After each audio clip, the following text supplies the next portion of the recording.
సుపరిపాలన తొలి అడుగు కార్యక్రమంలో 43 మంది కార్యకర్తలకు ప్రశంస పత్రాలు. పాతపట్నం నియోజకవర్గం తెలుగుదేశం పార్టీ కేంద్ర కార్యాలయంలో సుపరిపాలన తొలి అడుగు కార్యక్రమాన్ని ఘనంగా నిర్వహించారు. ఈ సందర్భంగా నియోజకవర్గ వ్యాప్తంగా ప్రజలకు సేవలందిస్తూ పార్టీ బలోపేతానికి నిరంతరం కృషి చేసిన 43 మంది కార్యకర్తలకు ఎమ్మెల్యే మామిడి గోవిందరావు ప్రశంస పత్రాలు అందజేశారు. ఈ కార్యక్రమంలో పాల్గొన్న ఎమ్మెల్యే మామిడి గోవిందరావు మాట్లాడుతూ, తెలుగుదేశం పార్టీకి కార్యకర్తలే నిజమైన బలమని అన్నారు.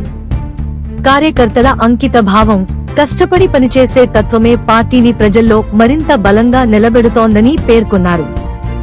సుపరిపాలన తొలి అడుగు కార్యక్రమం ద్వారా ప్రజల సమస్యలను గుర్తించి వాటికి తక్షణ పరిష్కారం అందించే దిశగా పార్టీ శ్రేణులు చేస్తున్న కృషి అభినందనీయమని తెలిపారు.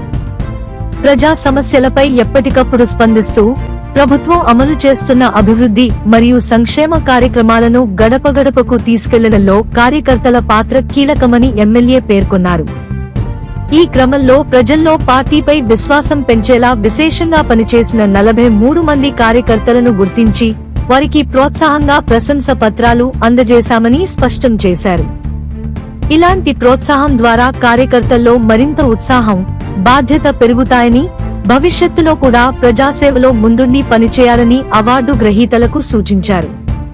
పాతపట్నం నియోజకవర్గాన్ని అభివృద్ధి పదంలో ముందుకు తీసుకెళ్లేందుకు పార్టీ నాయకులు, కార్యకర్తలు ఐక్యంగా పనిచేయాలని పిలుపునిచ్చారు.